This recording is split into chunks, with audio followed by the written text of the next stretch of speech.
Okay, you guys, well, welcome back to Linda's Pantry, and I'm going to test out, I'm doing the long version now of the sourdough bread. So, night before last, this is Saturday.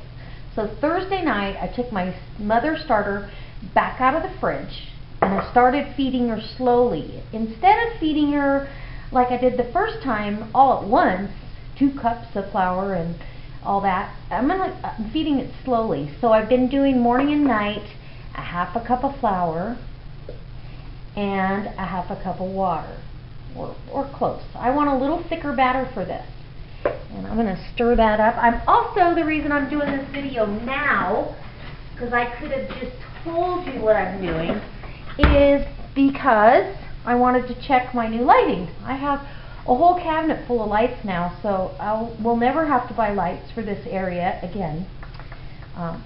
But I'm checking the new lighting just so I know whether or not it's going to come across on when you guys watch the videos how yellow it is. Alright, so I've added my flour, and I like the idea of Noreen's barbecue skewers. I'm stealing it. Thank you, Noreen. I love it. Noreen over at Noreen's Kitchen. Okay, so I want a pretty thick but workable, stirrable.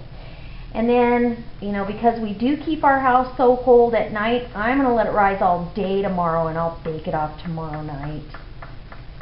You can even let this rise up to 24 hours. It will intensify the sour taste. And I have to tell you, if you aren't on Atticus9799's channel, Noreen, that bread looked amazing. If mine comes out that good, I'll be jumping up and down too. I don't believe mine's ever been quite that pretty. So, and I'll probably do the oven trick. This is really smelling good. It smells nice and yeasty, and it's bubbly.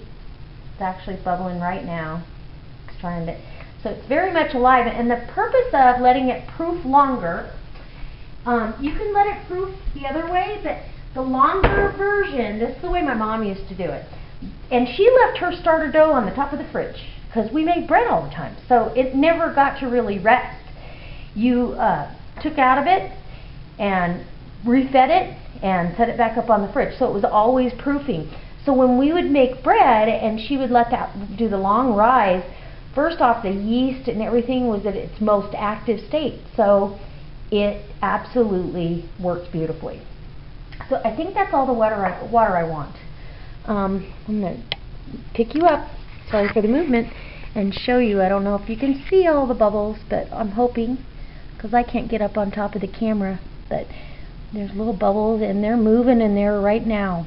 So it's actually been proofing now since Thursday night. So it's going to be really good to make bread tomorrow with this. And it should have an extra sour taste. And I'm hoping that I get a little more loft out of my bread. The bread the other night, we keep our house like at 58 at night. So it didn't have a good rise, even though it sat there all night. It didn't have near the rise Noreen got out of hers. So if you haven't been to her channel, I recommend it. And this, I've covered my jar with wax paper, and I just poked holes with toothpicks so those gases can release. And tonight I'm going to get the maximum out of it. I'm probably going to let it sit in the little oven with the light on, because that'll kind of keep it warmer. Because you don't want it to get too hot or you kill the yeast, but you don't want it too cold either, or you put it back in a dormant state. So now that I'm getting closer to making the bread, I've got to keep it really toasty and cozy. So I just wanted to upload this, and tomorrow, well, when you get the end result, I might bring you back with the video after it's done its rise. I'm only going to rise it once, because that's what I remember my mom doing. You can definitely rise it twice, but I'm going to change it up a bit and only give it one long rise. And when I'm happy, then we're going to bake it off and see what we got. Okay, YouTube, I hope this inspires you, those of you that are curious about baking bread and doing a sourdough starter and how to use them in different ways. I hope all these videos everyone's doing is going to get you inspired to kick it up a notch, make your own bread. Oh my gosh, for pennies. These beautiful artisan breads cost a lot of money. They're $5 to $6 a loaf in some bakeries, and well, more than that in some cases. So, and you can do it for pennies. And our parents are, well, my mom did it, but that was nothing new. We were spoiled. So I hope it inspires you. I hope you rate the videos and comment on everyone's videos when you see them. Give everyone a thumbs up, why don't you? Post them on Facebook. Let's put the word out there. Everybody deserves it. We work hard on these videos. Thank you, Noreen, for all your work, and everyone else who's been doing this. So I will see you next time. God bless.